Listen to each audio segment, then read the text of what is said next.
Good morning दोस्तों, जी fact के digital platform पर आप सभी का स्वागत है। आज के इस वीडियो में हम बात करेंगे आज के करंट अफेयर्स के बारे में, लेकिन एक बार हम लोग मोटिवेशनल कोटेशन के साथ में इस वीडियो को स्टार्ट करेंगे। मोटिवेशनल कोटेशन को लेते हैं सबसे पहले कि यदि आपका कोई सपना है तो वही बैठे मत रहिए, ये विश्वास करने का साहस जुटाइए कि आप सफल हो सकते हैं और इसे वास्तविकता बनाने में कोई कसर नहीं छोड़े। यानी अगर आपने कोई सपना देखा है तो आपको उसे पूरे मन से प्रयास करना पड़ेगा, सिर्फ बैठे नहीं रहना है, उसके लिए निरंतर प्रयास करते रहना पड़ेगा, तभी जाकर आप लोग वास्तविकता में उस चीज को हासिल कर पाएंगे। आप सबको पता है कि आप सरकारी नौकरी के लिए प्रयास कर रहे हैं और आप सबको इसके लिए कोई ना कोई प्रयास निरंतर करता रहना पड़ेगा, तभी जाके आप अपने जीवन में सक्सेस हो पाएंगे। तो सफलता तभी आएगी जब आप लोग लगातार प्रयास करेंगे। वीडियो को स्टार्ट करते हैं बगैर किसी देरी के। नंबर 1 क्वेश्चन है, पिलानी झुंझुनू स्थित केंद्रीय इलेक्ट्रॉनिक्स अभियांत्रिकी अनुसंधान संस्थान, जिसको हम लोग सीरी के नाम से भी जानते हैं, कि किन वैज्ञानिकों को वर्ष 2022 के लिए वैज्ञानिक तथा औद्योगिक अनुसंधान परिषद के प्रतिष्ठित युवा वैज्ञानिक पुरस्कार से सम्मानित किया गया है। तो दो नाम आपको याद रखना है, डॉक्टर विशाल का और डॉक्टर ए मर्शिलती का नाम आपको यहाँ पे याद रखना है। ठीक है। अगला है, हाल ही में कोटक महिंद्रा बैंक का नया अध्यक्ष किसे बनाया गया है? तो आंसर होगा CS राजन। ठीक है ना। यहां पर बात किसकी हो रही है? देखो, कोटक महिंद्रा बैंक की यहां पर बात हो रही है, लेकिन याद रखना CS राजन का संबंध जो है वो राजस्थान से आता है। यानी ये राजस्थान में भी क्या रह चुके हैं? ये राजस्थान के अंदर मुख्य सचिव रह चुके हैं, इसलिए इनका नाम आपको ध्यान रखना है। बढ़ते हैं अगले क्वेश्चन की तरफ। ठीक है। हाल ही में राजस्थान में उत्तर क्षेत्रीय संयुक्त राज्य भाषा सम्मेलन का आयोजन कहां किया गया है? तो आंसर होगा इसका आयोजन जो है जोधपुर के अंदर किया गया है, ये आपको ध्यान रखना है। अगला है, हाल ही में थाईलैंड में आयोजित हुई वर्ल्ड रो पावर लिफ्टिंग प्रतियोगिता में राजस्थान के किन जिले के खिलाड़ियों ने 29 मेडल जीतकर इतिहास रचा है? तो आंसर होगा इसका झालावाड़ जिले के खिलाड़ियों ने यहां पर 29 मेडल हासिल किए और उन्होंने इतिहास रचा है। नेक्स्ट क्वेश्चन है हमारा, हाल ही में किसने टिस्का मिसेस इंडिया राजस्थान का खिताब अपने नाम किया है? तो आंसर होगा नीलम टटवाल ने यह पुरस्कार अपने नाम पे किया है, यह आपको ध्यान रखना है। अगला है, विकसित भारत संकल्प यात्रा शहरी के तहत राजस्थान प्रदेश में एकमात्र चयनित किस महिला से प्रधानमंत्री नरेंद्र मोदी ने वीसी के माध्यम से संवाद किया है? तो आंसर होगा इसका सपना प्रजापति वो महिला थी जिससे प्रधानमंत्री नरेंद्र मोदी ने बात की है। ठीक है ना। अगला क्वेश्चन है हमारा, online portal travel and leisure ने साल 2024 में देश में घूमने के लिए सबसे सुंदर प्रदेश की सूची में राजस्थान को किस स्थान पर रखा है? तो आंसर होगा इसका 5वें स्थान के ऊपर रखा है। अगला है, राजस्थान की किस स्टार्टअप कंपनी को राष्ट्रीय ऊर्जा संरक्षण अवार्ड से सम्मानित किया गया है? आंसर होगा क्रेकी। ठीक है। नेक्स्ट क्वेश्चन हमारा, कि हाल ही में राजस्थान के किस जिले में सिने महोत्सव का आयोजन किया जा रहा है? तो आंसर होगा जयपुर के अंदर इसका आयोजन किया जा रहा है। हाल ही में मानक अलंकरण पुरस्कार हेतु जयपुर के किस पत्रकार का चयन किया गया है? आंसर होगा अमित बैजनाथ घर का यहाँ पे चयन किया गया है। तो ये तो हमारे प्रीवियस क्वेश्चन। अब हम लोग करेंगे हमारे आज के क्वेश्चन। ठीक है। नंबर 1 क्वेश्चन है, राजस्थान का नया मुख्य सचिव किसे बनाया गया है? तो आप सबको इसका आंसर अब तक पता चल चुका होगा। आंसर है सुधांशु पद को यहाँ पर जो है नया मुख्य सचिव बनाया गया है। अगर बात करें हाल ही में, आपको पता है कि 31 दिसंबर की अगर बात करें, 31 दिसंबर 2023 की अगर बात करें तो 31 दिसंबर 2023 को हमारे जो राजस्थान के जो मुख्य सचिव थे, जिनका नाम था उषा शर्मा, ठीक है ना, उनका क्या नाम था? उषा शर्मा। इन्होंने क्या कर दिया था, मतलब इनका क्या हो गया था, कार्यकाल समाप्त हो गया था, तो नए मुख्य सचिव बनाए गए हैं। और नए मुख्य सचिव का नाम क्या है? तो यार ना, नए मुख्य सचिव का नाम है सुधांशु पंत। ठीक है ना। क्या नाम इनका? सुधांशु पंत इनका नाम है, ये आपको ध्यान रखना है। ठीक है। और हम बात करें कि भी ये तो हमारे पूर्व वाली हो गई, ये तो कौन हो गई? पूर्व वाली। अगर बात करें सबसे पहले मुख्य सचिव, और सॉरी अभी ये CS राजन जो है, इसके बारे में हम लोग पढ़ चुके हैं। ये इनको क्या बनाया गया है? जो कोटक महिंद्रा बैंक है उसका अध्यक्ष बनाया गया है। ठीक है ना। कोटक महिंद्रा बैंक का अध्यक्ष इनको बनाया गया है, ये आप सबको पता ही है। इसके अलावा वीनू गुप्ता की अगर बात करें तो ये क्या है? ये रेरा की अध्यक्ष है। ठीक है ना। ये किसके अध्यक्ष है? तो ये रेरा की अध्यक्ष बनाई गई है, ये आप सबको पता है। ठीक है ना। और अगर हम बात करें इसके बारे में थोड़ी सी डिटेल से, और तो जो पहले बने थे, पहले मुख्य सचिव की अगर बात करें कि पहला मुख्य सचिव किसको बनाया गया था, तो उसके बारे में आपको याद रखना है। पहला मुख्य सचिव बनाया गया था हमारे के राधाकृष्णन को। ठीक है ना। किसको बनाया गया था? के राधाकृष्णन को बनाया गया था पहला मुख्य सचिव, ये भी आपको ध्यान रखना है। ठीक है ना। इसके अलावा अगर बात करें पहली महिला मुख्य सचिव के बारे में, ठीक है ना, पहली महिला मुख्य सचिव की अगर बात करें, पहली महिला मुख्य सचिव, तो इसके बारे में आपको याद रखना है कि पहली मुख्य सचिव जो थी उनका था नाम कुशाल सिंह, है ना। इनका नाम क्या था? कौशल सिंह, सॉरी क्या नाम था उनका? कुशाल सिंह, है ना। उनका नाम था कुशाल सिंह। ठीक है। ये आपको ध्यान रखना है। तो पहली मुख्य सचिव कौन थी, महिला मुख्य सचिव थी कुशाल सिंह। अगर बात करें उषा शर्मा कौन थी, तो ये सेकंड नंबर की थी ना। पहली महिला मुख्य सचिव कौन थी, तो कुशाल सिंह थी। सेकंड नंबर की कौन थी, तो उषा शर्मा थी। इस क्वेश्चन की अगर बात करें तो 1 जनवरी 2024 से, ठीक है ना। अगर बात करें ये कब हो रही है, तो 1 जनवरी 2024 से जो है राजस्थान के नए मुख्य सचिव बनाए गए हैं। उनका नाम क्या है, तो सुधांश पंत उनका नाम है, ये आपको ध्यान रखना है। अगर बात करें सुधांश पंत का, तो इनका संबंध जो है, चलो इसको छोड़ो, सुधांश पंत का आपको याद रखना। अगर बात करें सुधांश पंत का संबंध कहां से आता है, तो ये याद रखना, ये इनका संबंध जो है लखनऊ उत्तर प्रदेश से आता है। इनका संबंध कहां से आता है, लखनऊ उत्तर प्रदेश से इनका संबंध आता है, ये भी आपको ध्यान रखना है, ठीक है। लखनऊ उत्तर प्रदेश से इनका संबंध आता है। तो ये सारी डिटेल्स आपको याद रखनी है। नए नियुक्त हुए जो मुख्य सचिव, उनका नाम क्या है, सुधांश पंत, जिनका संबंध कहां से आता है, तो लखनऊ उत्तर प्रदेश से जिनका संबंध आता है। अगर बात करें 31 दिसंबर 2023 को उषा शर्मा का कार्यकाल समाप्त हो चुका है, जो कि द्वितीय नंबर की क्या थी, महिला मुख्य सचिव थी। पहली महिला मुख्य सचिव कौन थी, तो कुशाल सिंह थी। अगर बात करें सबसे पहले मुख्य सचिव कौन बने थे, तो के राधाकृष्णन को बनाया गया था, यह आपको ध्यान रखना है। और अगर बात करें बाकी के ऑप्शन की, तो CS राजन जो है कोटक महिंद्रा बैंक के हाल ही में अध्यक्ष बनाए गए हैं। वीनू गुप्ता जो है रेलवे की अध्यक्ष है, सॉरी अध्यक्ष के चेयरमैन है ना, एक ही बात है एक्चुअली से, ये क्या बनाएगी, तो चेयरमैन बनाएगी, ये आपको ध्यान रखना है, ठीक है ना। बढ़ते हैं अगले क्वेश्चन की तरफ।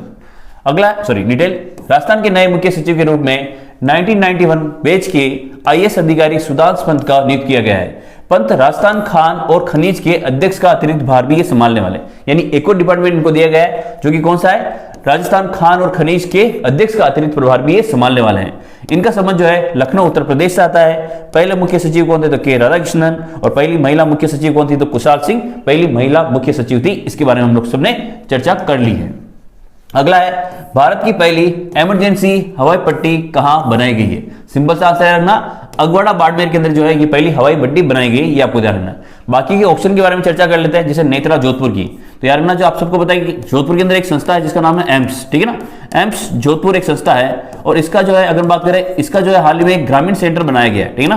क्या बनाया गया है, ग्रामीण सेंटर बनाया गया है। और ये ग्रामीण सेंटर कहां बनाया गया है, तो यार ना नेत्रा जोधपुर के अंदर बनाया गया है, तो ये भी आपको ध्यान रखना। अगर बात करें मीनल गांव, और एक और नाम आपको याद रखना है, नौरंगाबाद गांव, ठीक है ना। एक और कौन सा गांव है, नौरंगाबाद गांव, ये दोनों नाम आपको याद रखना है। अगर बात करें यहाँ पर इन दोनों गांवों के बारे में, एक तो है मीनल गांव जो कि चित्तौड़गढ़ के अंदर स्थित है, साथ ही साथ नौरंगाबाद गांव जो कि कहां स्थित है, धौलपुर के अंदर स्थित है, ठीक है ना। कहां पर स्थित है, धौलपुर के अंदर स्थित है। इन दोनों गांव पे जो है, इन दोनों गांव को जो है सम्मानित किया गया था, जो हमारे पर्यटन विभाग है उसके द्वारा इनको सम्मानित किया गया था। तो इन दोनों गांव का नाम भी आपको याद रखना है, ठीक है ना। तो नेत्रा जोधपुर का नाम आपको क्यों याद रखना है, क्योंकि यहाँ एम्स जोधपुर का रूरल सेंटर खोला गया था। अगवाड़ी बाड़मेर के अंदर बात करें तो पहली इमरजेंसी हवाई पट्टी यहाँ पर निर्मित की गई है। और मीनल गांव और नौरंगाबाद गांव किससे संबंध रखते हैं, तो पर्यटन विभाग द्वारा इनको सम्मानित किया गया था, दोनों गांवों को। तो ये ध्यान रखना है, ठीक है। बढ़ते हैं अगले क्वेश्चन की तरफ।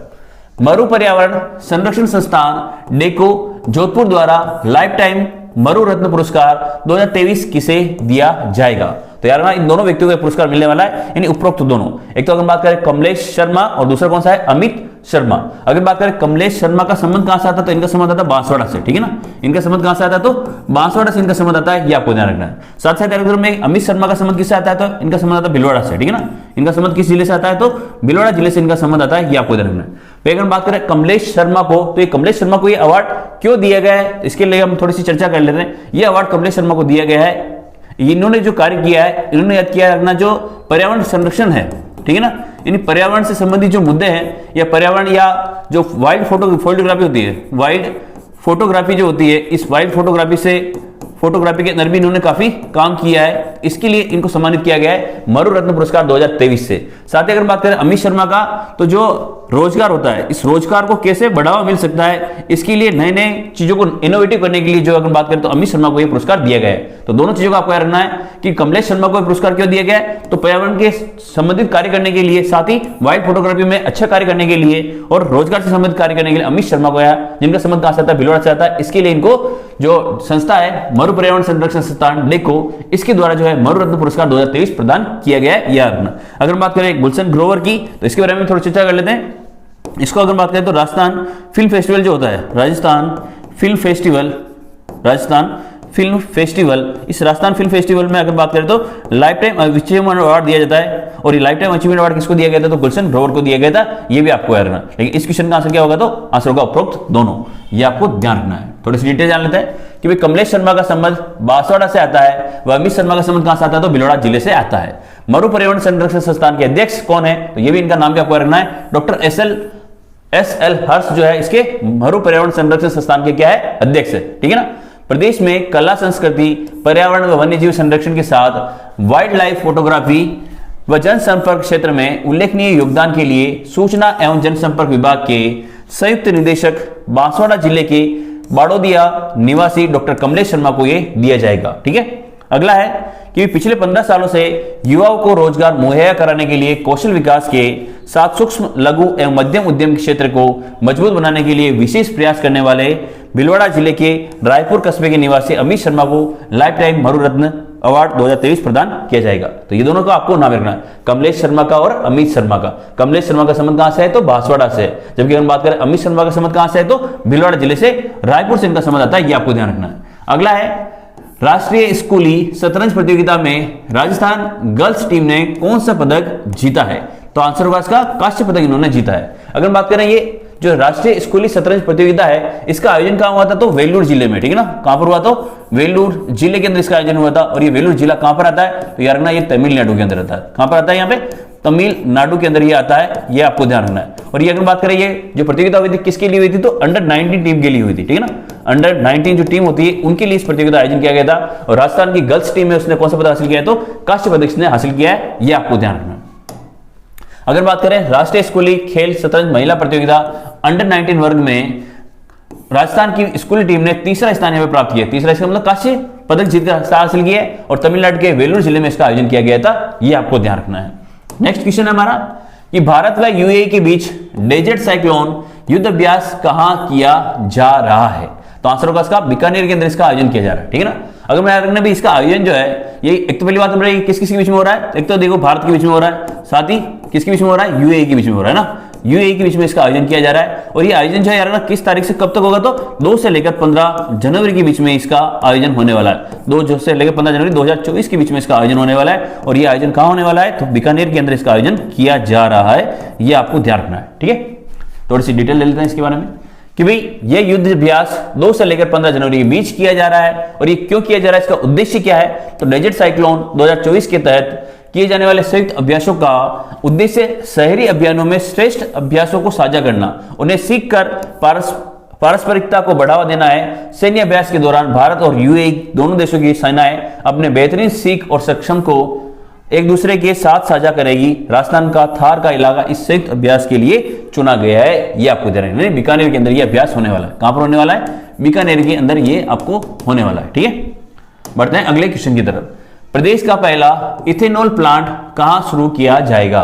तो आंसर होगा इसका सूरतगढ़ के अंदर ये शुरू किया जाने वाला है, ये आपको ध्यान रखना है। अगर बात करें भाई ये इथेनॉल होता क्या है? तो देखो ये जो है ये अगर बात करें ये जो इथेनॉल है, ठीक है ना, इस इथेनॉल का निर्माण जो है इस प्लांट के अंदर कहां पर किससे किया जाएगा? तो चावल व मक्के से किया जाएगा। ठीक है ना, चावल और मक्के से क्या किया जाएगा? इसका निर्माण किया जाएगा। अगर बात करें इथेनॉल का निर्माण आजकल जो है काफी मात्रा में किया जा रहा है। गवर्नमेंट का मतलब इंडियन गवर्नमेंट का हम मान सकते हैं कि लगभग 30% तक जो इथेनॉल जो है पेट्रोल के अंदर मिक्स किया जाएगा। किसमें मिक्स किया जाएगा? पेट्रोल के अंदर इसको मिक्स किया जाएगा। अब पेट्रोल के अंदर इसको मिक्स क्यों करते हैं? पेट्रोल में मिक्स करने से क्या होता है कि इसकी जो लागत होती है वो काफी कम हो जाती है और इससे जो है ऊर्जा भी काफी मात्रा में मिलती है। हम मान सकते हैं कि इससे जो पेट्रोल है वो लगभग 15 व 20 रुपए इसमें क्या हो जाता है? सस्ता हो जाता है। ठीक है ना, यानी अगर बात करें पेट्रोल कितना सस्ता हो सकता है इससे, अगर इथेनॉल की मात्रा अगर ज्यादा कर दी जाए तो पेट्रोल जो 15 और 20 रुपए क्या हो सकता है? इससे सस्ता हो सकता है। आप सबको पता है कि इंडिया जो है काफी मात्रा के अंदर जो है पेट्रोल आयात करता है, उसको आयात को कम करने के लिए इथेनॉल को बढ़ावा यहां पर दिया जा रहा है, जिसके लिए क्या किया जाएगा? चावल और मक्के से इस प्लांट के अंदर क्या बनाया जाएगा? इथेनॉल निर्माण किया जाएगा। ठीक है ना, अगर बात करें ये प्लांट जो है कहां लगने वाला है? तो सूरतगढ़ में लगने वाला है। और अगर बात करें इसको किसके द्वारा लगाया जा रहा है? तो जितेंद्र जानी के द्वारा लगाया जा रहा है। ठीक है ना, यानी जितेंद्र जो जानी है इनके द्वारा इस प्लांट का निर्माण किया जा रहा है, ये आपको ध्यान रखना है।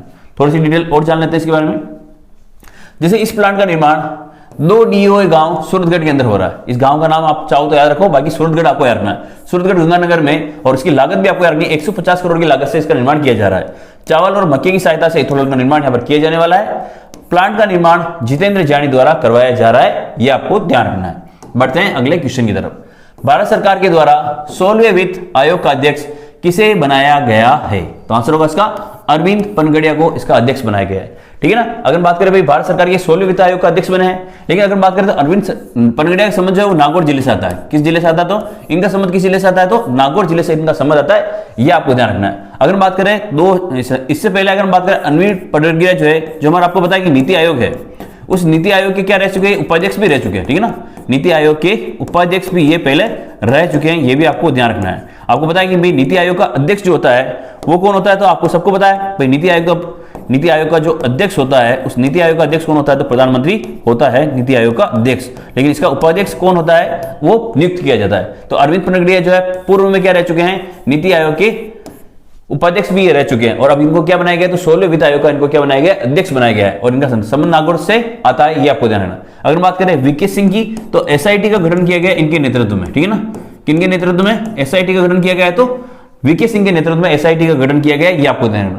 दिनेश एम की अगर बात करें तो एंटी गैंगस्टर टास्क फोर्स बनाई गई है, एंटी गैंगस्टर है ना, गैंगस्टर टास्क फोर्स बनाई गई है, और ये एंटी गैंगस्टर टास्क फोर्स किसके नेतृत्व में बनाई गई है, तो यार ना दिनेश एम के नेतृत्व में बनाई गई। हीरालाल सामरिया की अगर बात करें तो ये हमारे केंद्रीय मुख्य सूचना आयुक्त है, ये कौन है, केंद्रीय मुख्य सूचना आयुक्त जो है वो कौन है, हमारे हीरालाल सामरिया है, ये आपको ध्यान रखना है। और अगर बात करें हीरालाल सामरिया का संबंध कहां से आता है, अगर आप सबको याद है तो कमेंट सेक्शन में जरूर लिखे, ठीक है ना।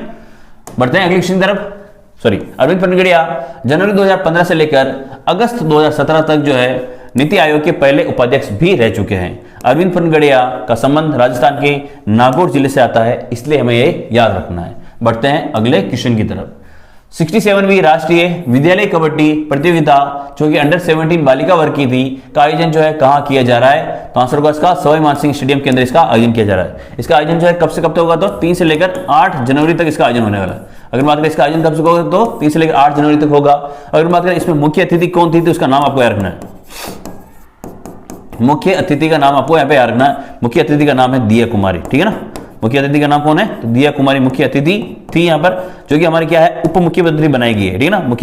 मुख्यमंत्री को सॉरी इनको क्या बनाया गया है, तो उप मुख्यमंत्री इनको बनाया गया है दिया कुमारी को। इसके अलावा प्रेमचंद बेरवा का नाम भी आपको याद रखना है, प्रेमचंद बेरवा का भी नाम आपको याद रखना है, जिनको भी क्या बनाया गया था, डिप्टी सीएम यानी उप मुख्यमंत्री बनाया गया था, याद रखना। दिया कुमारी अगर बात करें तो जयपुर के अंदर विद्याधर जो नगर है वहां से ये विधायक बनकर चुनी गई है, ये भी आपको यहाँ पे ध्यान रखना है। बढ़ते हैं अगले क्वेश्चन की तरफ।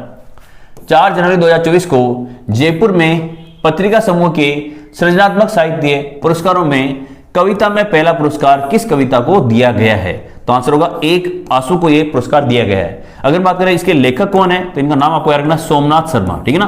क्या नाम है इनका, सोमनाथ शर्मा, इसका आपको नाम याद रखना है, ठीक है ना। बाकी अगर बात करें ये तो हमारी क्या थी, ये तो हमारी थी कविता, फिर यह है कहानी, ये क्या चीज है, कहानी। ये सब पुरस्कार किसके द्वारा दिए गए, तो ये सब पुरस्कार इसी के लिए दिए गए। अगर बात करें इसके कौन है, तो चेतन स्वामी, ठीक है ना, चेतन स्वामी को किस कहानी के लिए पुरस्कार दिया गया है, तो मकान कहानी के लिए यहाँ पर चेतन स्वामी को पुरस्कार दिया गया है। इस तरह से अगर बात करें पापा की टोपी, इसके लिए दिया गया है अर्चना को, ठीक है ना, किसको दिया गया है, तो अर्चना त्यागी को यह पुरस्कार प्रदान किया गया है, ये आपको ध्यान रखना है। और अगर बात करें ये किसको दिया गया, तो नेहा को दिया गया है, ठीक है ना, अर्चना नेहा को यह पुरस्कार दिया गया है। तो इस तरह से आपको याद रखना है। ये तो देखो क्या है, कहानी है, ये भी क्या चीज है, तो ये भी क्या है, कहानी है, ठीक है ना। और अगर बात करें ये कौन सी है, तो ये कविता है। अब अगर बात करें भाई ये पे कहानी और कविता कैसे बात हो रही है, तो अगर बात करें जो सृजनात्मक साहित्य पुरस्कार है, इसमें इसको तो मिला है पहला पुरस्कार, ठीक है ना, इसको कौन सा मिला है, पहला। इसको भी कौन सा मिला है, पहला। इसको कौन सा मिला है हमारे, तो देखो इसको मिला हमारे पास दूसरा, ठीक है ना, इसको कौन सा मिला है, दूसरा। और इसको भी कौन सा मिला है, तो दूसरा मिला है, ये आपको ध्यान रखना है। थोड़ी सी डिटेल जान लेते हैं इसके बारे में। देखो कहानी में पहला पुरस्कार मिला है श्री डूंगरकोट बीकानेर के निवासी जो है चेतन स्वामी, उनकी कहानी मकान को मिला है। अगर बात करें कविता में पहला पुरस्कार किसको दिया गया है, तो हिंडौन सिटी करौली की जो निवासी है सोमनाथ शर्मा, इनको कविता कौन सी है, तो एक आंसू को यहाँ पर दिया गया है, ठीक है ना। अगर बात करें कहानी में दूसरा पुरस्कार किसको दिया गया है, तो जोधपुर की अर्चना त्यागी को दिया गया है, उनकी रचना का नाम क्या है, तो पापा की टोपी है। कविता में दूसरा पुरस्कार किसको दिया गया है, तो पुरस्कार दिया गया है छत्तीसगढ़ की नेहा सिन्हा को यह पुरस्कार दिया गया है, और उनकी रचना का नाम क्या है, तो मंदिर तुम्हारे भीतर भी लिए दिया गया है। अगर बात करें ये कहानी और कविताएं पत्रिका समूह के परिशिष्टों में वर्ष 2023 के दौरान प्रकाशित हुई थी। यानी आपको पता है कि भाई पत्रिका समूह का जो आता है परिशिष्ट आता है, जिसमें कहानी और कविताएं छपती है, ये उनके लिए दिया गया है। वर्ष 2023 के लिए पुरस्कार प्रदान किए गए, हर साल ये पुरस्कार दिए जाते हैं, ये आपको ध्यान रखना है, ठीक है ना।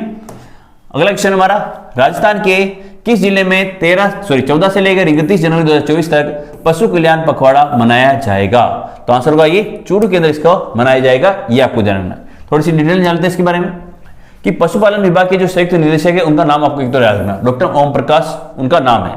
इसके अलावा शिविरा में पशुपालकों के एवं गौशालाओं के पशुओं को कृमिनाशक औषधि पिलाई जाएगी। साथ ही साथ जन सामान्य को पशु क्रूरता के संबंध में आवश्यक जानकारी भी यहां पर उपलब्ध करवाई जाएगी इस पखवाड़े के अंदर, यह आपको ध्यान रखना। तो ये था हमारा आज का वीडियो। कैसा लगा आपको वीडियो कमेंट करके बताएं। प्लीज वीडियो को लाइक करें, चैनल को सब्सक्राइब करें। जय हिंद, जय भारत।